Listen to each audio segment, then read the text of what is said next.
Great. Okay. Welcome, everybody. Today is our third Eat on Purpose day, our third in the coaching series. And before we get rolling, I would love to know, what are you noticing in your practice? What are you noticing in your practice when you come to the table? And so far we've been exploring hello and hello food. What are you noticing? What's coming up? So put it in the chat if you would.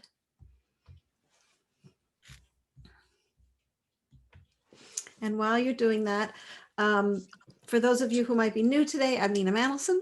I help women end the war with their food and body and create body peace. This week, we're focusing on one simple, but oh so potent technique that helps us be more purposeful, be more intentional. And the cool thing about eating on purpose is it creates a space to make choice, right?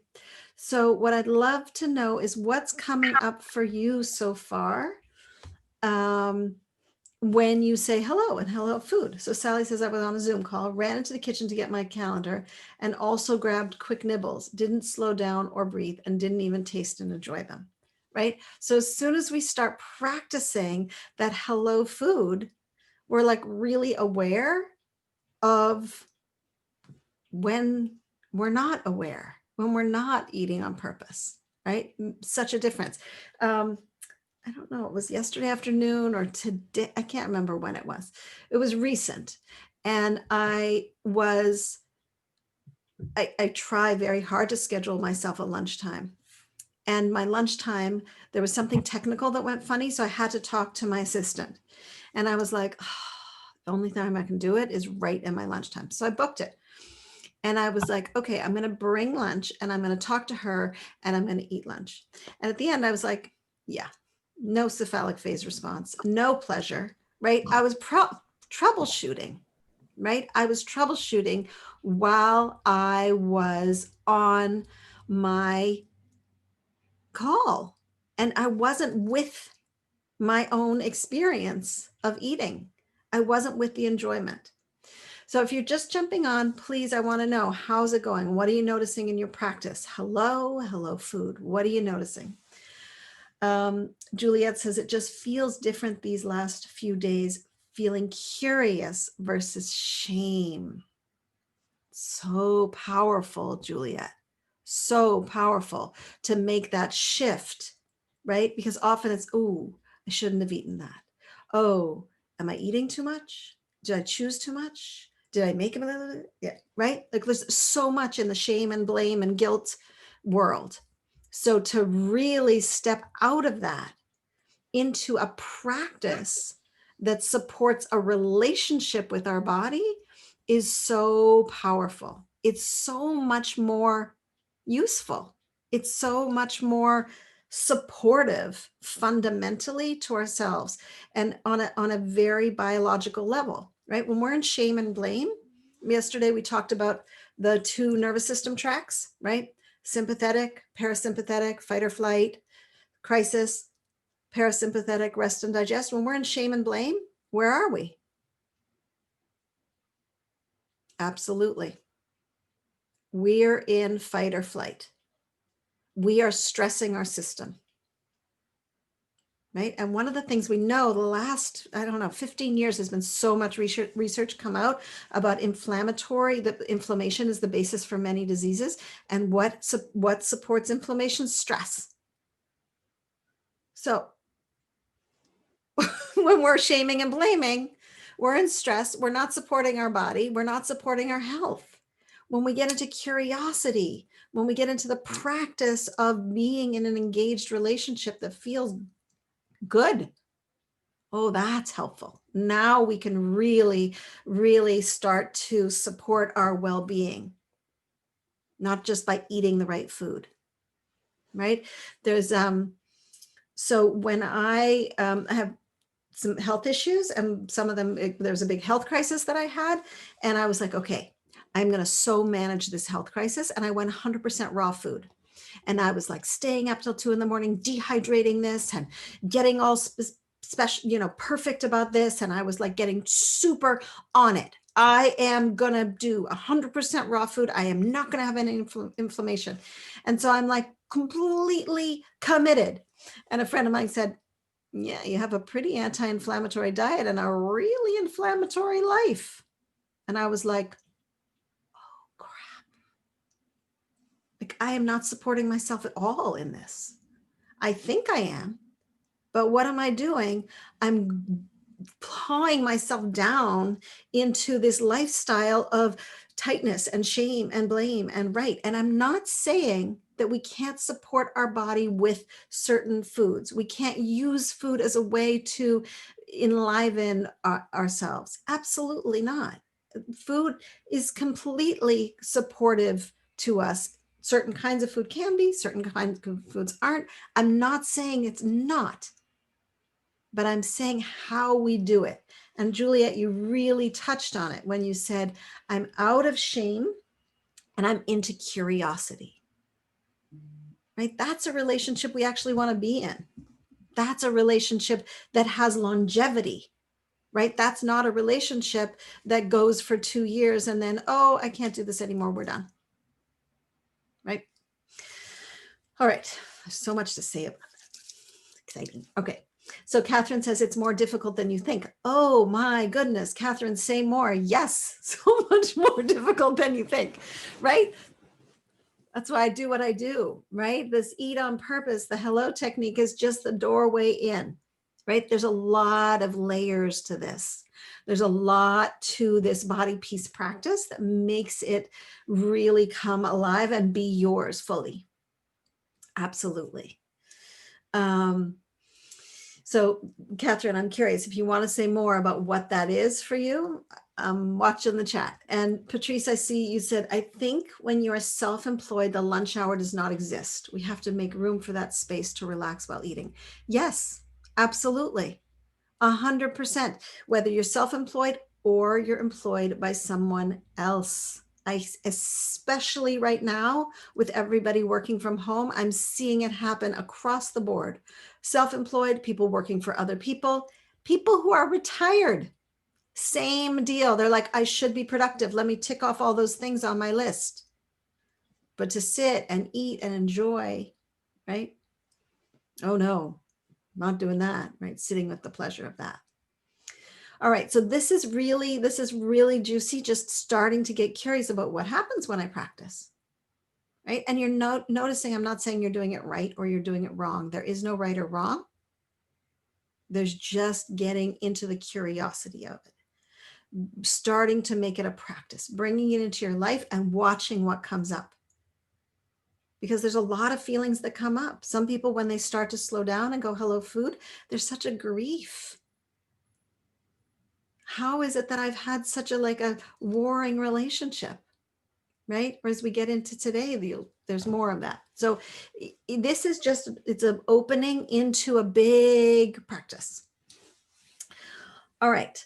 So one of the things I said that's so powerful about this eat on purpose technique is that it lets us have choice. And one of my favorite analogies about this is, and Ori, you will appreciate this, in London, on the tube, on the subway, it's a very old system. And so sometimes the subway and the subway track don't meet and there's a gap. It's just the way it's constructed. It's an old system, right? So there's signs everywhere. Mind the gap, right? Mind the gap. Look, there's a space there. You better make a choice. You're going to step into the hole or are you going to step over the hole, right? Pay attention. That's what mind the gap is. Pay attention to where you're going. Make a conscious, deliberate step here. And that's what we're doing, right? We are minding the gap in this practice. We are with hello and hello food and where we're going next, All of it is make a deliberate step here. You are about to cross into something. You're about to cross into a meal. You're about to cross into a snack. You're about to cross into a relationship with your body on a very concrete level. Mind the gap, right? Yesterday, we talked about minding the gap by bringing your cephalic phase response online. Oh, I'm about to eat. Let me engage here so that I'm fully here. We also talked yesterday about nervous system activation, right? So,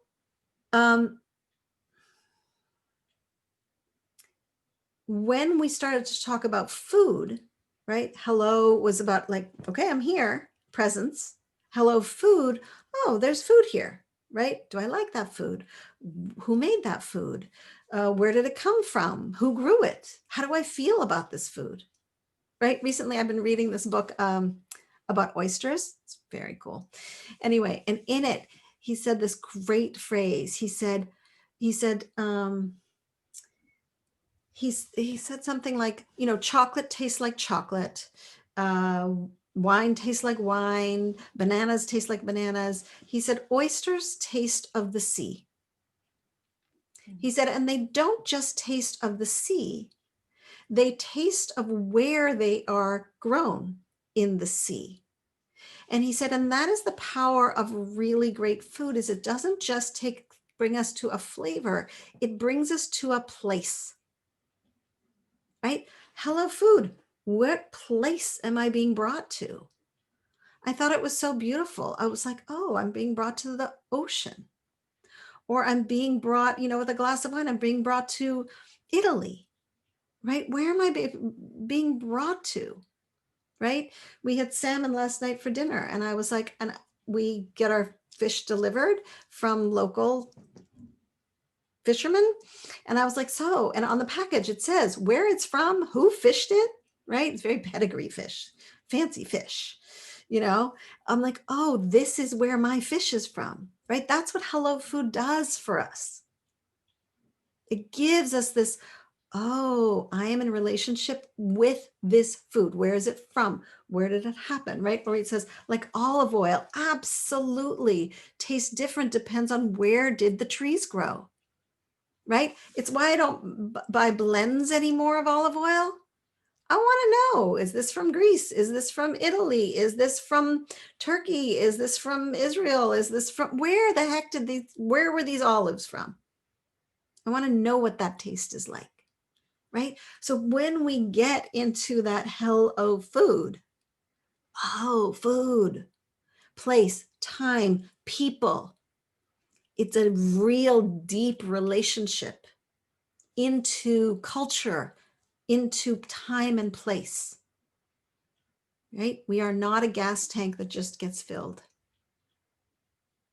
Right? We're in relationship.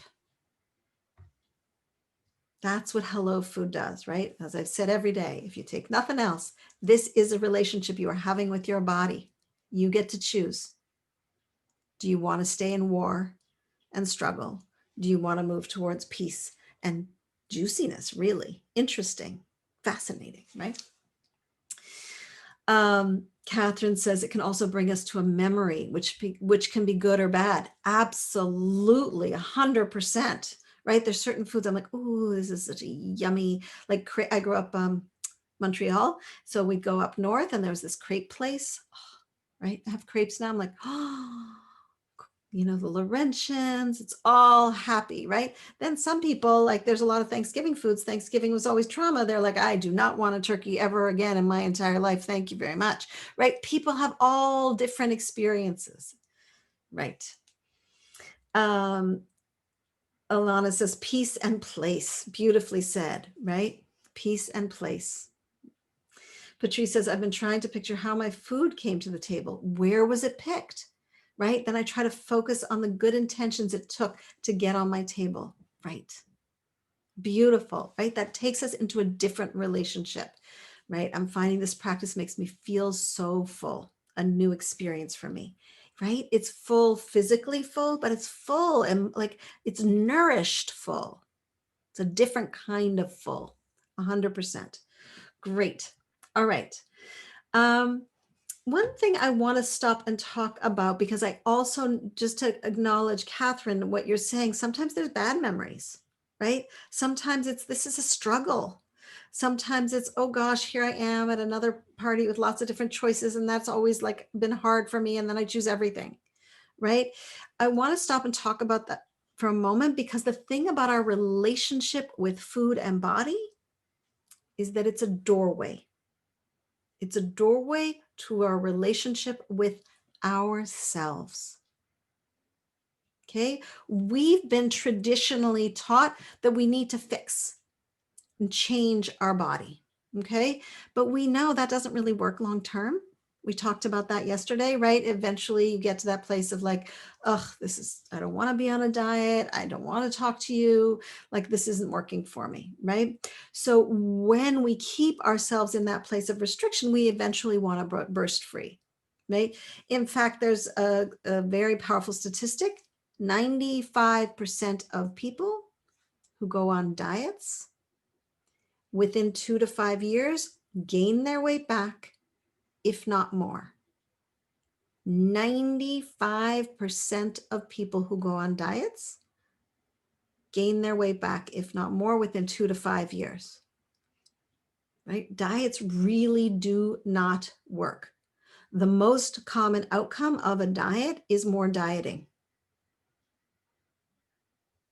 So, and for those of you who are like me, who have been chronic dieters, who've tried everything, you know this is true. Right? You're completely excited and motivated by the new diet. It's awesome.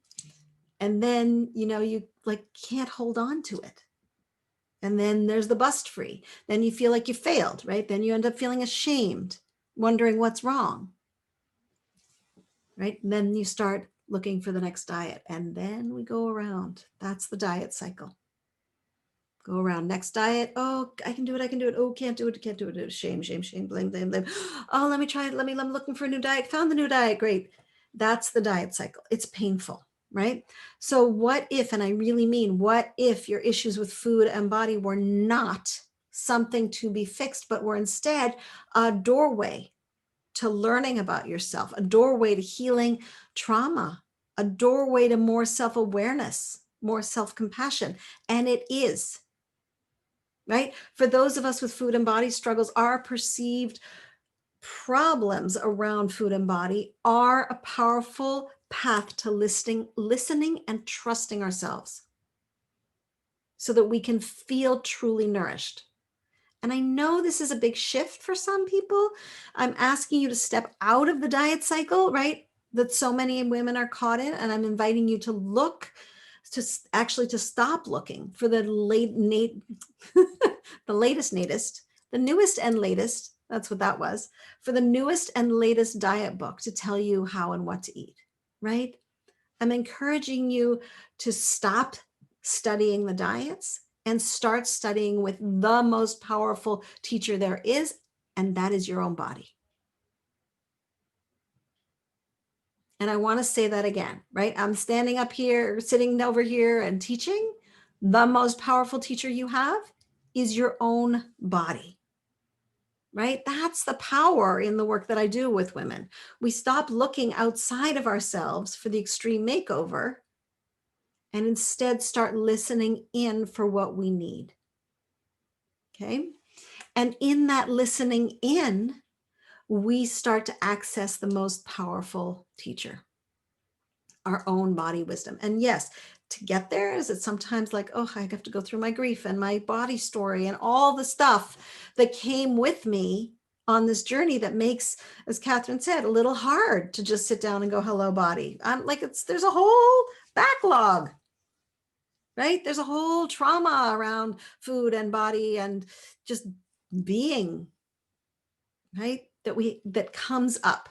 I often joke that for those of us with food and body issues, we don't need to go to like Tony Robbins or all these like, $1 million personal growth workshops. All we have to do is like eat breakfast, lunch, and dinner, and all of our stuff is right there on the plate.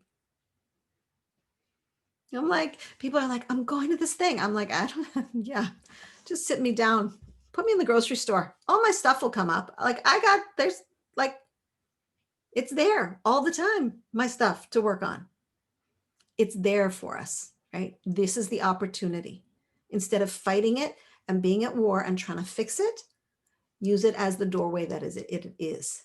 It's powerful, very, very powerful. All right, so let's jump into our second phrase. It's hello, body.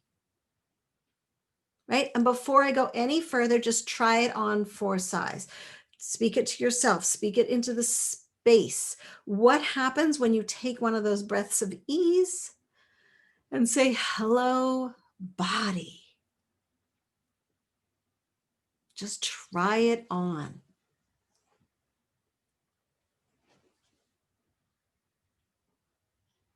And what happens?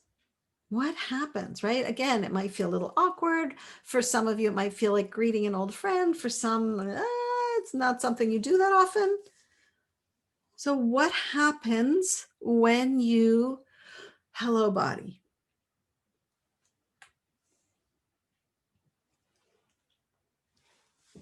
Sally says, my body likes it. It's new. Juliet says it's new. I'm stuck in my head a lot. Yeah. So two things. Sally, our body, when you said, oh, and I invite you to go from it to she, right? Moving it from like, oh, that body over there, she or I, right? Let's bring her in, right? Very powerful, just to change the languaging a little there.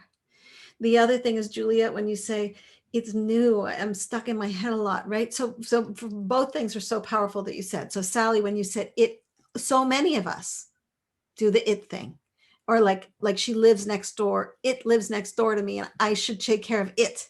Let's take it to the gym, right? Like we want that intimate relationship, right? And Juliet, when you said, hold on, I'm losing it. I'm stuck in my head a lot. Yeah, our whole world.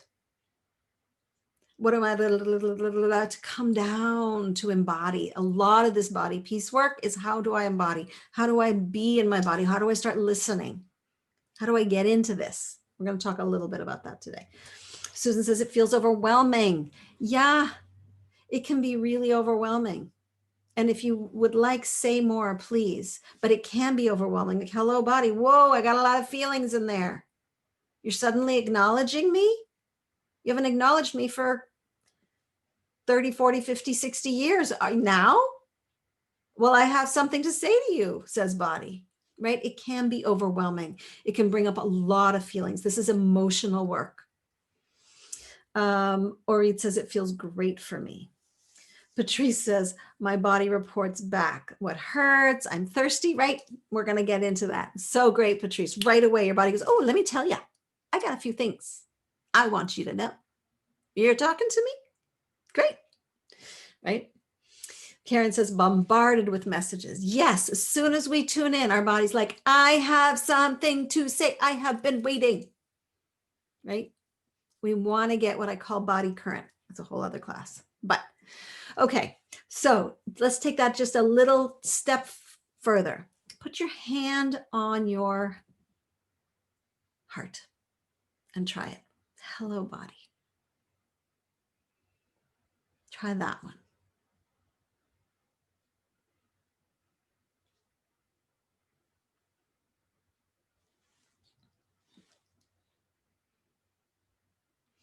Then put your hand in your other hand and try that one.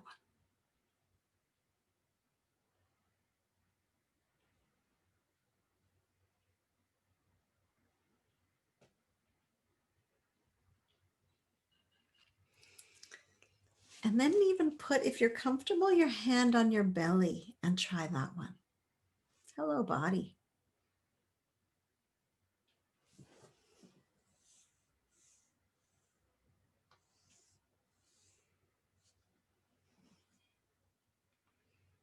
What do you notice? What do you notice? Let me know in the chat. Right? Because we're really connecting, right? Or it says intimacy. Yeah. That's exactly. We are connecting. We are creating an intimate relationship. Absolutely. Karen says hands together felt very supportive. Yeah. I'm here. Presence. Yeah, absolutely. Catherine says, I feel most connected with my hand over my heart, maybe also because of my connection to movement. Beautiful, beautiful. Sally says, my belly is where my hand makes sense and listens, right? So interesting, right? All these different ways that people respond. Gentle movement, right? A gentleness, connecting in a gentle way, right? It's not aggressive. I'm not going to take you out for a workout. I'm not going to shampoo my hair and wash myself, right? It's not that. It's this, right? And how that each person interprets what feels right, right? Sally says it's supportive, right? Hello, body. So creating this connection, right? What we're learning is how to start tuning into our gut, right? I mean that metaphorically, and I mean it literally, right? Tuning into our intuition and tuning into, how does my belly feel? How full am I? How hungry am I? What do I want? Right? That's the relationship we're starting here. Planting seeds. Juliet says, so it's self-trust, learning to trust ourselves. Yes. Yes. Learning body trust is fundamental in this body peace path. Learning body trust. Can I trust what I'm hungry for? Can I trust when I'm full? Can I trust when I'm hungry? Can I trust my desires? Very, very powerful work. Yeah. So one other piece I want to leave you with. Karen says, me too, Heike. Wait, what did Heike say? Did I lose something? Heike, if I missed it, I didn't see it. I might have. Anyway, so if I missed something, please let me know or just post it again. Catherine says, it's not easy to be gentle or supportive to yourself, and even feels easier to be towards others. It almost feels strange. Yes. Our culture, our diet culture, how we were trained is to be very hard on ourselves, right? Just try harder, have more willpower, do it more, be stricter, tick more things off of the to-do list, right? This approach is an approach of peace. It's an approach of self-compassion. And the cool thing is that the research tells us that when we have more of this, we are more likely to care for ourselves in ways that truly are nourishing. Because really, how, like when we're mean to something, do you think that it's going to feel nourished? Right? Versus when we're kind to something, we don't feel nourished. We don't tend to take care of things that we don't regard positively. We don't. So this is fundamentally very different.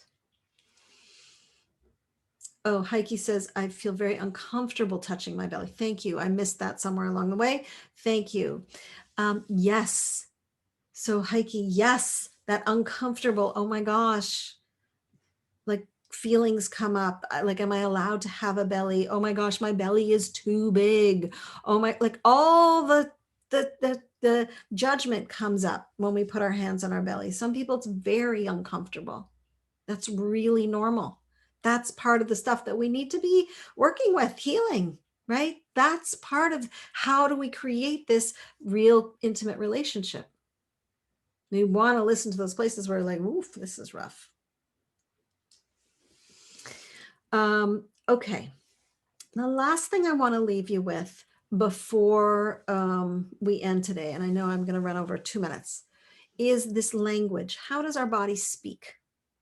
And I want you to watch for this. Our body speaks in the language of sensation, right? So just like if we were talking about like where we go in the world with food, but just like if you were to travel to Italy, it's kind of handy to have a little guidebook that has a few Italian words. We like to know the language a little bit of the country we're going to.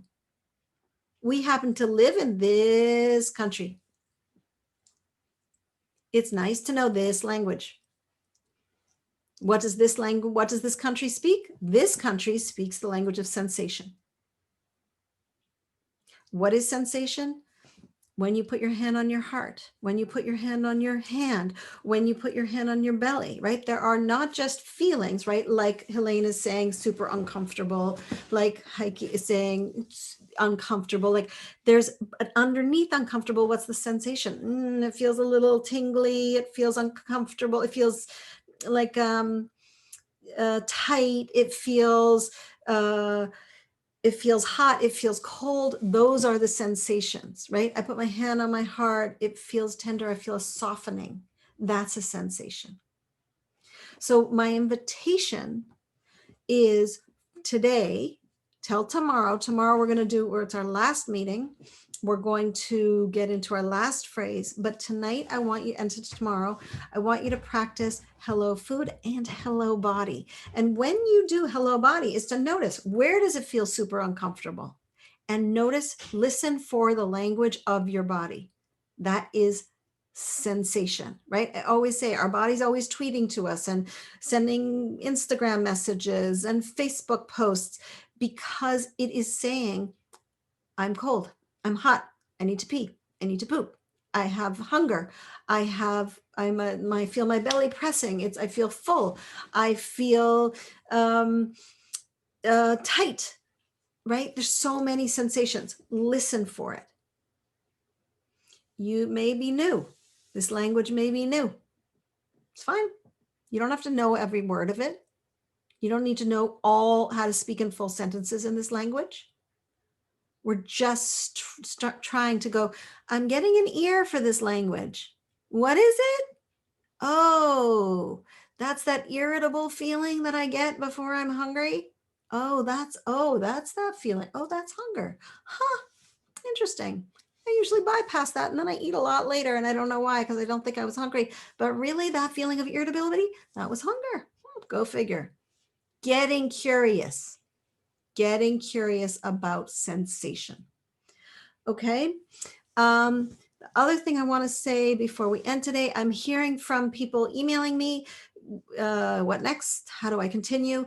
There's a couple of different ways to continue. I have some different programs starting next month. I encourage you to email me because everybody's sort of in a different place and wants something. I just want to make sure you're in the right place for you. Some of the possibilities, I have the Body Peace Path, which is a very powerful year-long program. Body Listening Lab is coming up. Compassionate Eating is coming up. It kind of depends where, what's right for you. So I don't assume to know. I want to hear from you about what you feel like you need. I want to trust you and your gut in what's next. Okay. So for tomorrow, hello food, breathe, hello food, breathe, hello body. Just practice that. Okay. So last words, what are you leaving with? Again, I ask you, 1, to anchor it for you, and 2, because it's a gift to everybody else. When you say, this is what I got, because we all learn differently. We all hear different things. Different things are important to us. What are you taking away?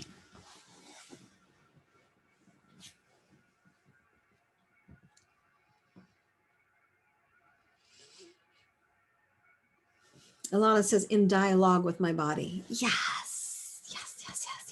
That's what we want, right? Juliet, the body speaks through sensation. Mm-hmm. Helene says, learning to feel connection to body. Yes, right? We have a connection. How do we learn that? because really we were taught to divorce our body, right?